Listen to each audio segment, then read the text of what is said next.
베트남에서 삼성전자를 비롯한 한국 기업들이 대규모 철수를 선언한 이후 베트남의 정세가 심각해지고 있습니다. 당장 경제적 타격을 입기 시작한 베트남 국민들은 삼성전자 철수를 반대하고 막아야 한다는 취지로 시위를 했습니다. 모든 지역 시위 인원을 더하면 15만 명이 넘어가는 것으로 알려졌습니다. 삼성전자가 철수하면서 당장 50만 명에 달하는 직원들을 일괄 해고한다고 밝혔고, 이 때문에 베트남 현지는 경제 붕괴를 걱정해야 하는 처지가 되었습니다. 삼성뿐 아니라 한국 대기업 대부분이 철수를 선언했기 때문에 베트남 정부로서도 뾰족한 해결책이 필요한 상황이었습니다. 그러나 베트남 정부는 뾰족한 해결책을 내놓지 못했고, 결국 50만 넘는 베트남 국민들은 실직자 신세가 되고 말았습니다. 이에 분노한 베트남인들은 즉각 시위를 벌였습니다. 처음 시위는 삼성 공장이 위치한 지역에서 시행됐습니다. 이때는 3만 명 규모로 시작됐습니다.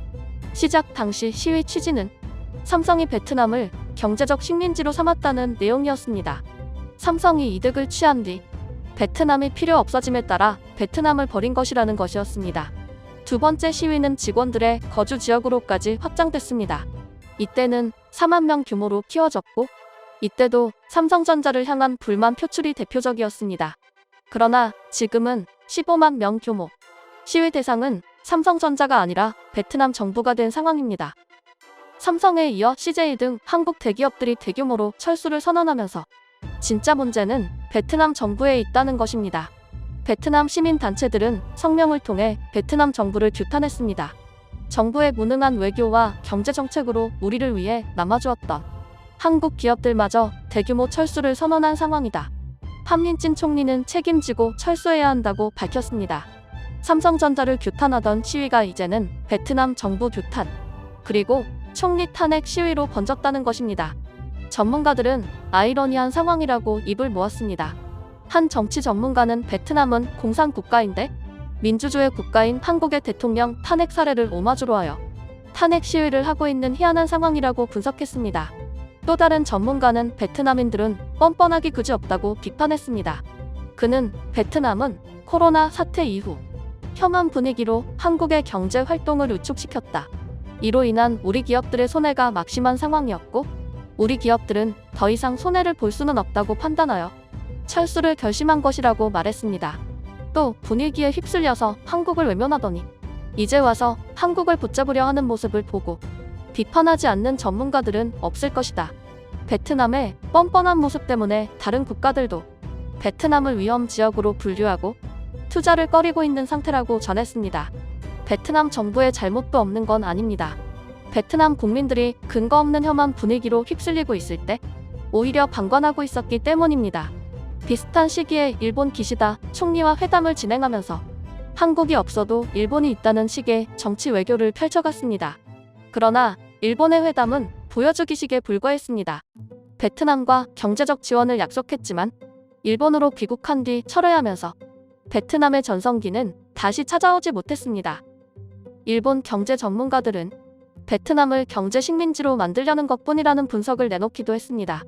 결국 베트남이 꿈꾸던 재팬 드림마저 물거품이 되면서 베트남 경제는 몰락의 길을 걷기 시작했다는 겁니다. 베트남 정부의 이러한 경제 정책 부재로 베트남 총리 책임론이 베트남 전국으로 퍼지고 있습니다. 이로 인해 시위 세력은 15만 이상으로 성장했고, 시위 지역도 베트남 정부 청사 근처까지 확대됐습니다. 현재 베트남 정부 청사는 기능이 마비된 상황입니다. 베트남 국민들의 시위가 격렬해지면서 소음 기준치를 넘어섰고, 이로 인해 정상적인 행정 업무를 볼 수 없는 상황까지 간 것으로 전해졌습니다. 베트남 정부는 이런 상황이 처음이라 대처가 미흡합니다. 정부 관료들 중에서도 효과적인 대책을 내놓지 못하고 있는 상황이라 총리에게 모든 권한이 있는 상황인데요. 자신을 탄핵시켜야 한다는 목소리에 화가 난 판민진 총리는 결국 군사 대응을 명령한 것으로 전해졌습니다. 미얀마 사태처럼 대규모 군사 문제로 발전하고 있다는 겁니다. 현지 언론에 따르면 베트남 정부는 계엄령을 선포하고 시위대에 철수 명령을 내렸습니다. 그러나 시민단체를 비롯한 시위 참가자들은 더 이상 베트남 정부의 무능함을 지켜보고 있을 수만은 없다. 베트남을 우리 손으로 지킬 것이라는 강경한 입장을 보이고 있습니다. 결국 베트남 정부는 군사적 대응을 시작했고, 이로 인한 사상자도 발생하기 시작했다고 외신들은 전했습니다. 베트남은 아직 탱크 등 전차형 무기를 도입하지는 않았지만 계엄령 계획에 들어있는 것으로 전해졌습니다.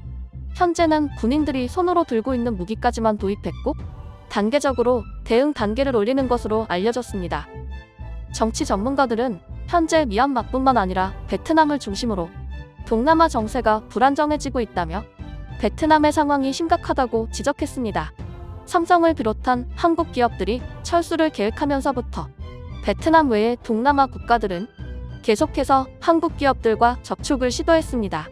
이로 인해 현대차는 베트남이 아닌 인도네시아 지역에 공장 설립을 추진했고 베트남의 역할을 축소시켰습니다.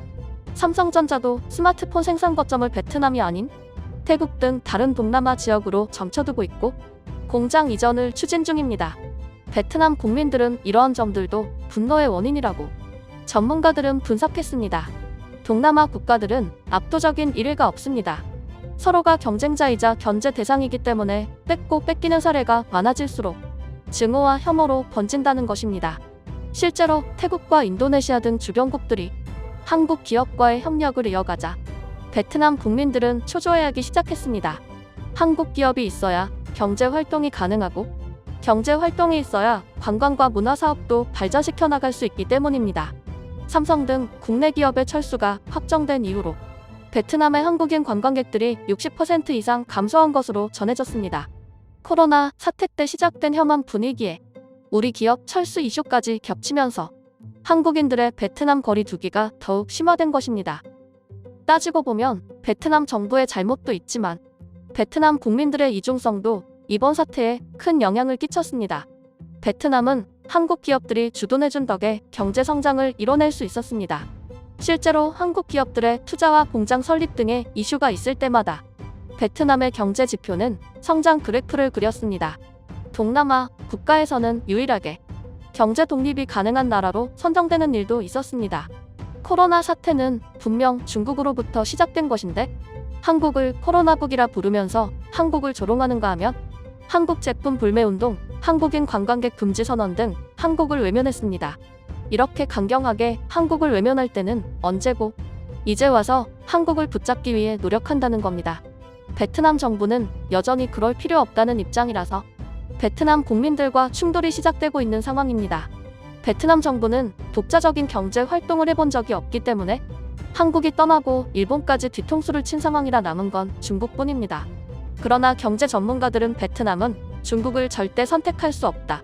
똑같은 공산 국가이기 때문에 한국과는 전혀 다르게 오히려 베트남이 경제 식민지가 될 가능성이 매우 높기 때문에 베트남 정부도 무리한 시도를 하지는 않을 것이라고 전망했습니다.